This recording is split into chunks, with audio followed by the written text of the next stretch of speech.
এটা কি দেখলাম, আমি নিজে দেখে অবাক। রাস্তার পাশ দিয়ে যাওয়ার সময় দেখলাম একটি ইতিমখানা ও মসজিদের দান বাক্স একসাথে রয়েছে। চতুর্পাশে তাকালে মনে হয় অ্যামাজন জঙ্গল দিয়ে ভরা।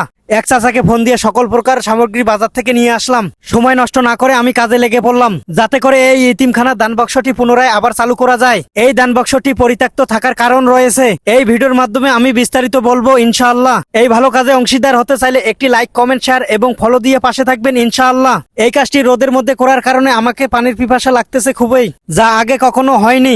ইতিম বাচ্চাদের মুখের দিকে তাকিয়ে যতই কষ্ট হোক এই কাজটি আমি করবই। তালা ভেঙে এই ইতিমখানার দানবাক্সের সকল টাকা চুরি করে নিয়ে গেছে চোর। এই কারণে দীর্ঘদিন যাবৎ এই দানবাক্সটি পরিত্যক্ত অবস্থায় ছিল। মানুষের বিবেক থাকলে এই কাজগুলো কখনো করতো না। এটাই হচ্ছে কিয়ামতের আলামত। মসজিদ এবং ইতিমখানার দানবাক্সের টাকাগুলো রহ যেখানে সেখানে চুরি হয়ে যাচ্ছে। তাই আমরা সবাই সতর্ক থাকবো। উন্নত মানের তালা লাগিয়ে দিয়ে এই টাকাগুলোকে সেফ রাখার চেষ্টা করব, এই টাকাগুলো যাতে চুরি না হয়।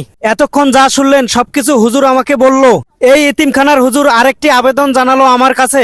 ইতিম বাচ্চাদের পড়ালেখা এবং ঘুমানোর সময় কষ্ট হয়ে যায় ফ্যান না থাকার কারণে। ফ্যান দুই একটা ছিল কিন্তু তাও নষ্ট হয়ে পড়ে আছে। এই ইতিম বাচ্চাদের জন্য কেউ ফ্যান দিতে চাইলে অবশ্যই আমার সাথে যোগাযোগ করবেন। কমেন্ট বক্সে নাম্বার দিয়ে গেলাম। আরেকটি হৃদয় বিদারক কথা শুনলাম হুজুরের কাছে। এই ইতিমখানার সকল বাচ্চারা লজিং খায় মানুষের বাড়িতে গিয়ে। লজিং থাকা আসলেই অনেক কষ্ট।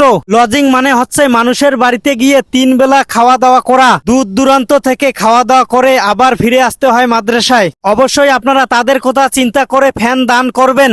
এই দান কখনো বিফলে যাবে না। মসজিদ, মাদ্রাসা এবং ইতিমখানার যারা টাকা চুরি করে তাদেরকে অবশ্যই আইনের আওতায় আনতে হবে। ওই চোরদের কঠিন শাস্তির দাবি জানাচ্ছি আমি। চোর মুক্ত থাকলে আমাদের দেশ এগিয়ে যাবে ইনশাআল্লাহ।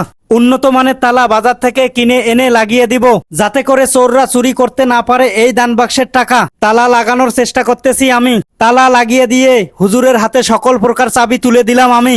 আল্লাহ হাফেজ।